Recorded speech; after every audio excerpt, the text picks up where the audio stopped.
Olá, queridos irmãos, olá, queridas irmãs, que a paz do Divino Mestre Jesus continue a derramar-se sobre a nossa vida, sobre nossos projetos, nossos sonhos, sobre o nosso cotidiano. Não poucas vezes dolorido, mas com a graça de Deus somos mais que vencedores. Mais que vencedores. Ave Maria, cheia de graça, o Senhor é convosco. Bendita sois vós entre as mulheres, bendito é o fruto do vosso ventre, Jesus. Santa Maria, Mãe de Deus, rogai por nós, os pecadores, agora e na hora de nossa morte. Amém. Glória ao Pai, ao Filho e ao Espírito Santo, como era no princípio, agora e sempre. Amém. Eu quero continuar esta reflexão sobre a Santíssima Trindade. E a partir de hoje, já quero, nesta reflexão, apontar um pouco a figura de Maria Santíssima. De Maria Santíssima. Vamos por parte. Tinha falado sobre Sócrates. Para Sócrates, o que é ser bom? Ser bom para ele é estar e agir em harmonia com a bondade absoluta, com Deus. O que é ser bom para Sócrates? Estar e agir em harmonia com a bondade absoluta que é Deus. Deus que não está fora. Por favor, observe a divagação filosófica. Sócrates não estava fazendo teologia, filosofia pura. Estar em harmonia com a bondade absoluta que é Deus, Deus que não está fora, mas está dentro de cada um de nós. Ora, se Deus está dentro de cada um de nós, conclusão, o ser humano é um ser divino? O ser humano é um ser divino. Então, observe apenas neste detalhe, apenas este detalhe. O que é a Santíssima Trindade? Eu estou simplesmente confrontando o dogma da Santíssima Trindade com a filosofia. 6 séculos antes de Cristo. Para mostrar que lá, aqueles gênios do pensamento humano, aqueles mestres do pensamento humano, eles divisaram de algum modo essa ideia desse Deus uno.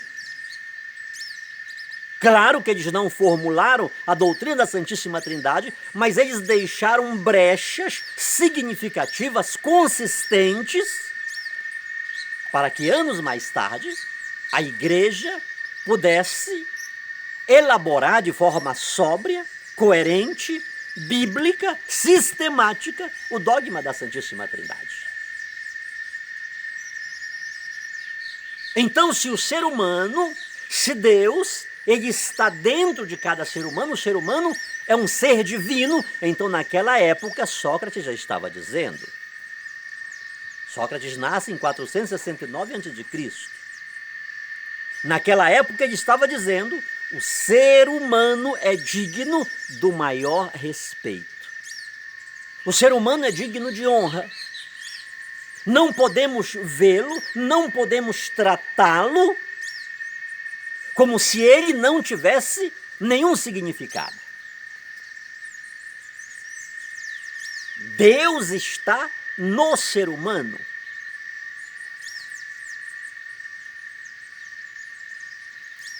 Vamos trazer para nós? Vamos trazer para o cristianismo? Se dentro do simples conhecimento racional, intelectivo, divisa-se esta realidade, imagine agora dentro do campo teológico, dentro do campo cristão. O respeito, o apreço, o carinho que devemos ter a cada ser humano. E se formos desenvolver isso dentro da teologia bíblica, São Paulo diz em certa ocasião: vós sois templo do Espírito Santo. O Espírito de Deus habita em vós. Veja aí, queridos, o que é doutrina da Santíssima Trindade. É comunhão. É unidade no meio da diversidade. É ver o outro como a mim mesmo.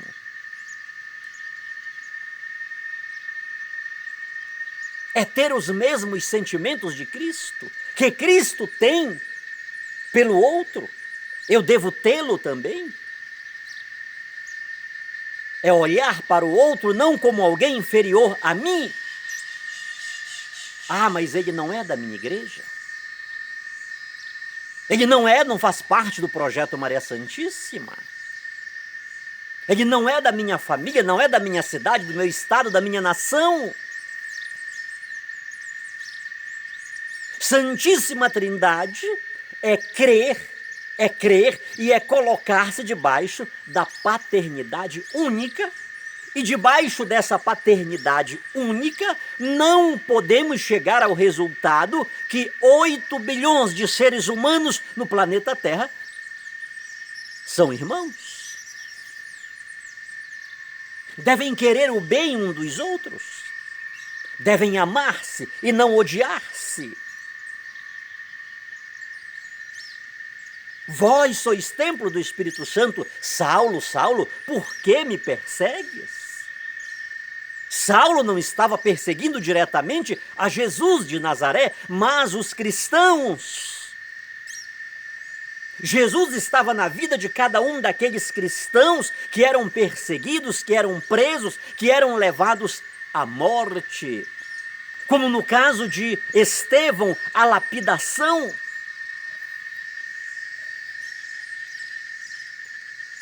Queridos irmãos e irmãs, a morte de Jesus na cruz, obviamente, é um fato histórico que deu-se há 2000 anos. Todavia, aquele fato histórico, ele repete-se. Ele continua hoje. Quantas pessoas continuam a ser injustiçadas? Pela inveja, pela ganância, pelo lucro. Quantas pessoas gratuitamente levantam-se contra as outras, porque aquela pessoa está sobressaindo-se, e todas as pessoas que sobressaem, elas incomodam. Então o que aconteceu?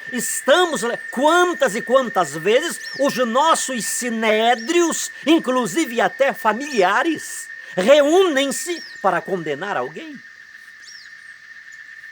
Às pressas. Às pressas. Roma e Israel uniram-se, as autoridades religiosas de Israel com as autoridades jurídicas de Roma uniram-se. Eles que odiavam-se, uniram-se para condenar a Jesus. O sinédrio reuniu-se durante a noite às pressas, para chegar a um veredito final que aquele homem era digno de condenação e tinha que ser levado a Pilatos. Então a morte de Jesus, o processo que levou Jesus à morte, ele repete-se, embora a morte de Jesus tenha sido uma morte ímpar, singular, que aconteceu há 2000 anos atrás, mas ela repete-se. Porque o ser humano não se vê debaixo dessa paternidade única, e eu devo ver o meu irmão como alguém digno do maior respeito, da maior estima, da maior consideração, mesmo quando ele não Isso está merecendo, mas aí entra a ética moral da pregação de Jesus.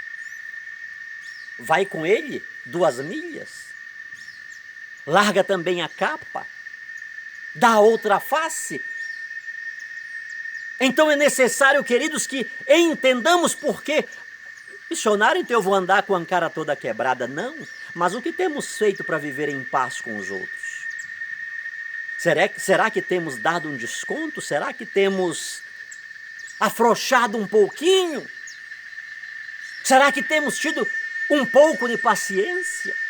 Um pouco de sobriedade para resolver aquele problema da melhor maneira?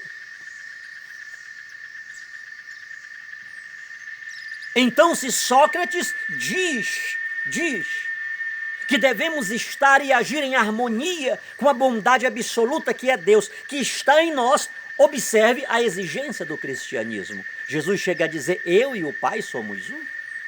Eu estou no Pai e o Pai está em mim. Conclusão, Sócrates está dizendo que o homem é um ser divino. Agora precisamos entender isso aqui. Como um ser divino, o homem é eterno. Como um ser divino, o homem é imortal. Agora, como fenômeno humano, como fenômeno existencial, ele é temporário e é mortal.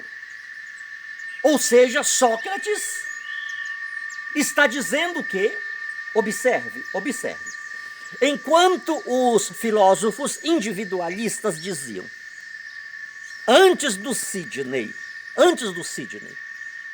concretamente falando, antes do Sidney, nada existia. Ou seja, o Sidney, ele não pré-existia. Antes do Sidney, nada existia. E com a morte do Sidney, tudo acabou-se. Tem o Jonatas, tem a Eunice, tem o Francisco, tem o... Certo? Que antes do nascer deles também, nada existia, eles nunca pré-existiram. E com a morte deles, também tudo acabará, surge um outro aí. Mas são fenômenos individuais, concretos, para os quais antes e depois nada tem. Os sofistas individualistas estavam dizendo que antes da humanidade, antes do primeiro exemplar humano, nada havia, nada tinha. Não existia um algo que pudesse formar, que pudesse construir esse primeiro ser humano. Como também, se todos os seres humanos morrerem, a humanidade está extinta.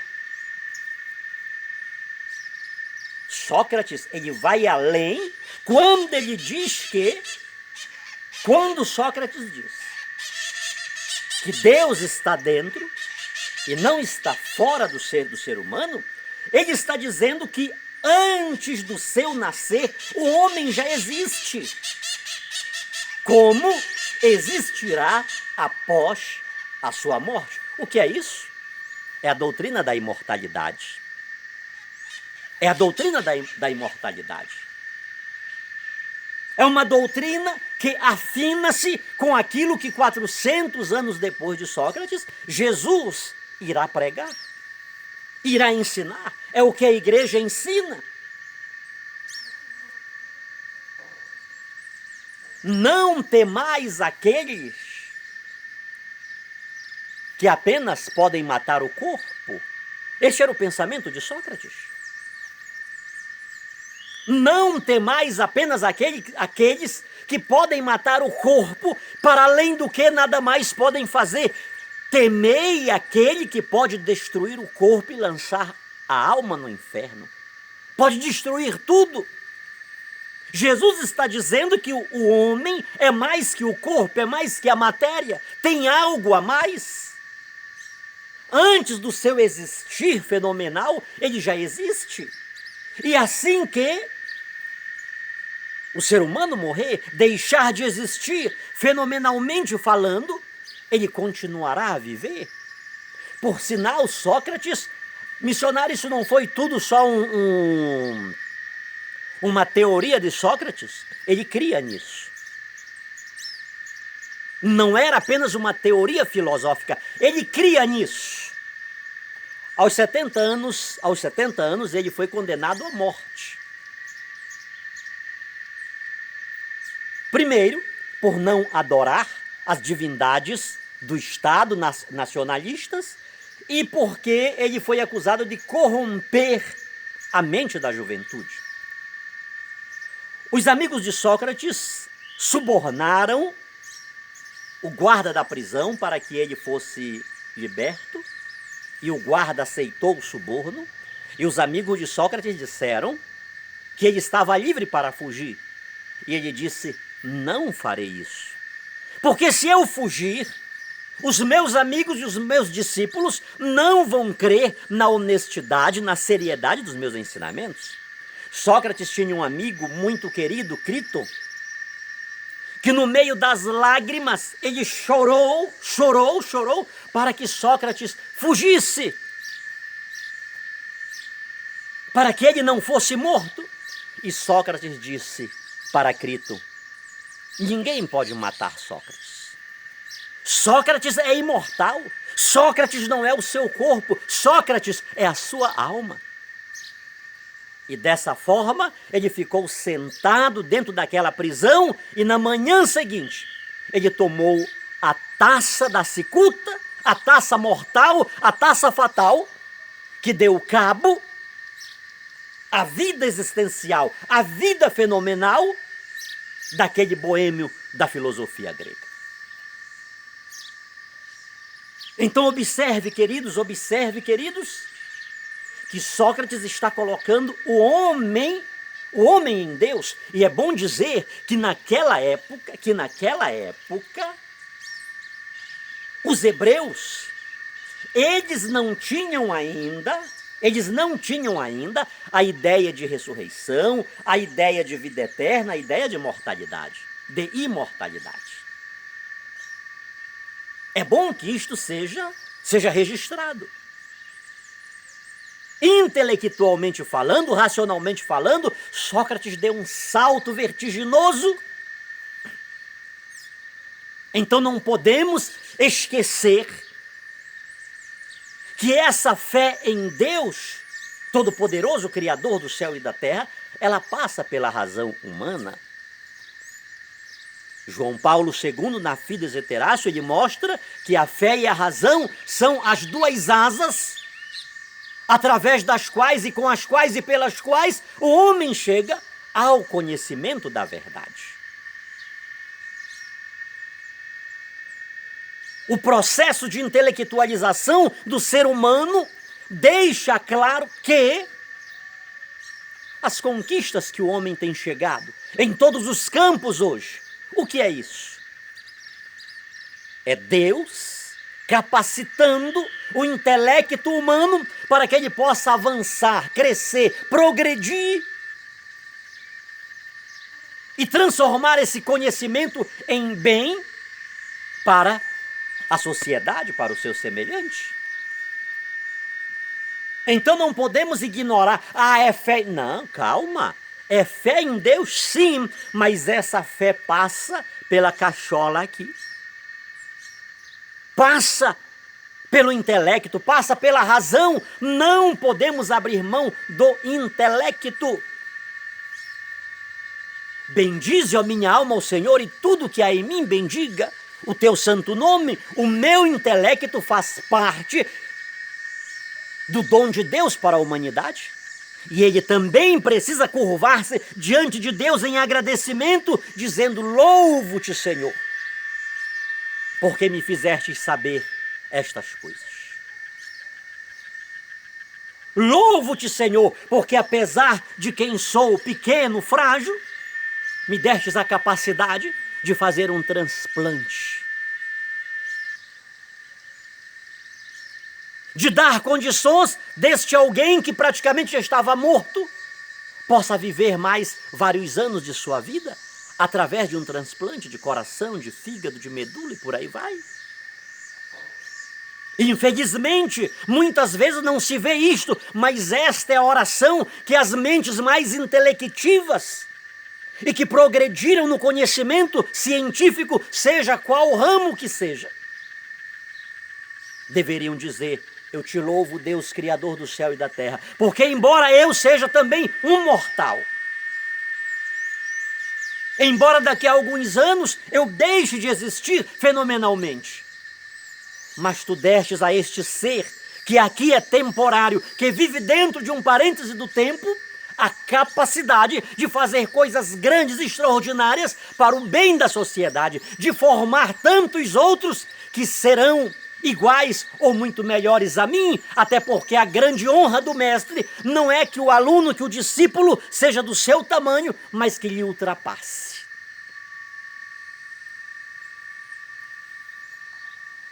Então observe aqui, queridos, a dignidade que o conhecimento intelectivo, filosófico, está colocando para o ser humano. Enquanto Tales de Mileto, ele sai do politeísmo, ele sai do sincretismo, ele sai das respostas divinas para tudo o que fez bem, Sócrates, ele não ignora a divindade, porém ele diz um não ao politeísmo.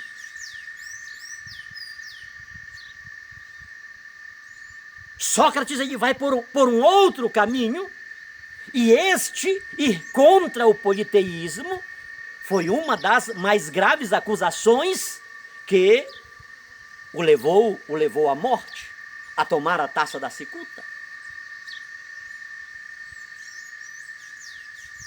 Sócrates vai dizer: a Deus sim, só que Deus, ele está dentro de nós. E quando o vemos dentro de nós, é possível vermos ao redor de nós e acima de nós. Porque ele é a causa de tudo, ele é o elemento fundamental, a arqué que todos os grandes estudiosos buscam. Qual é a matéria-prima do universo? O que é que está por trás de tudo que se move? De todas as existências? Sócrates vai dizer: é Deus. Conhece-te a ti mesmo. A vida sem reflexão, disse o grande sábio da Grécia, não vale a pena ser vivida.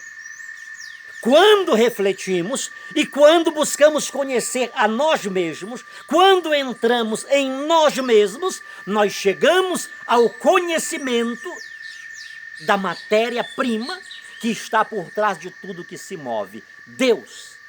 Ele está dentro de nós e ele é a causa de tudo. Ou seja, Sócrates estava de acordo com o monoteísmo judeu e com aquilo que anos mais tarde o cristianismo iria postular: a verdade da unicidade de Deus. O monoteísmo estava fazendo uma sincronia, uma síntese perfeita da doutrina judaica, do Shema judaico. Ouve, Israel, o Senhor teu Deus é único. É isso que o cristianismo prega. A Igreja Católica não prega 3 deuses. Repito-me, essa acusação contra a Igreja Católica, que ela adora imagens, não tem razão de ser e ela cai por terra, porque quem minimamente busca conhecer a doutrina católica sabe que a doutrina católica não é politeísta, mas é monoteísta, e as imagens que temos da Igreja Católica, elas não são para ser adoradas, mas veneradas. Infelizmente, muitas pessoas, talvez o grau de intelecto ainda está muito abaixo do que deveria ser, e não sabe identificar o que é adoração e o que é veneração.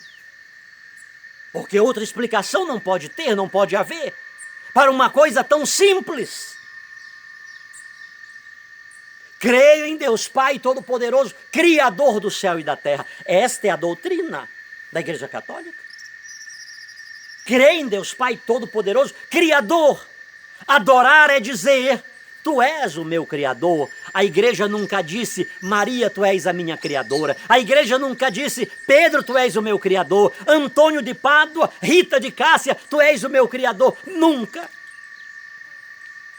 A doutrina da igreja, crê em Deus Pai Todo-Poderoso, Criador. Adorar é isto, é dizer a Deus, é postular a Deus, tu és o meu Criador, tu és o Senhor da minha vida, tu és a razão do meu ser, antes de mim tu já existias, depois de mim tu existirás, antes da minha família tu és Deus, quando a minha família deixar de existir tu é Deus, antes deste mundo existir tu é Deus, quando ele for dissolvido tu és Deus. Esta é a doutrina da Igreja Católica.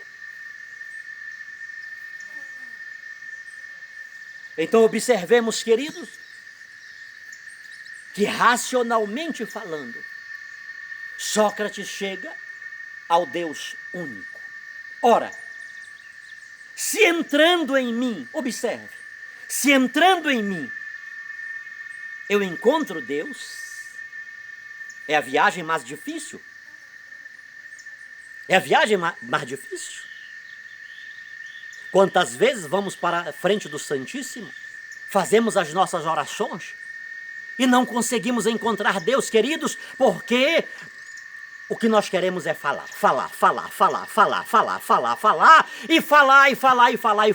e a gente não sabe calar, a gente não sabe entrar na capela do Santíssimo em silêncio, dobrar o joelho, ou sentar numa cadeira, ficar em silêncio e em silêncio sair.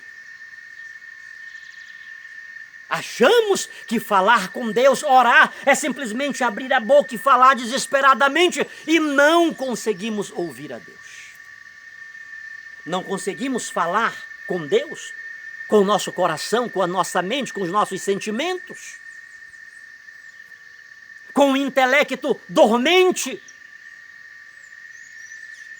Veja que o nosso crer é tão primitivo que achamos que Deus só nos ouve se a gente abrir a boca e muitas das vezes gritar, como se ele fosse surdo.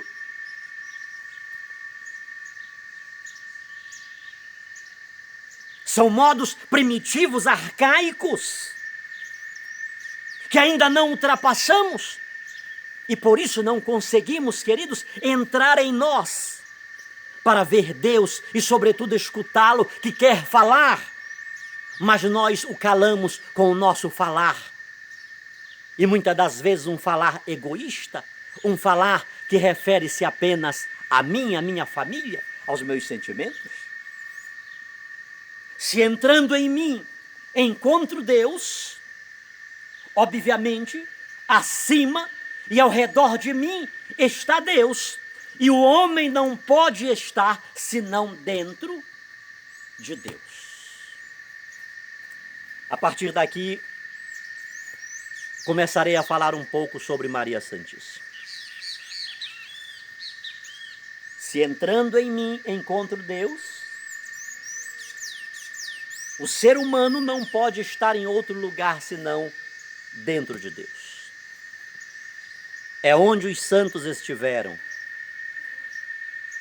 é onde os confessores estiveram, é onde os mártires estiveram, é onde Maria Santíssima está.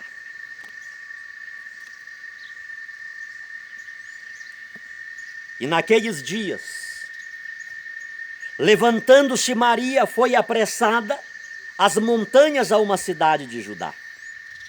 E entrou em casa de Zacarias e saudou a Isabel.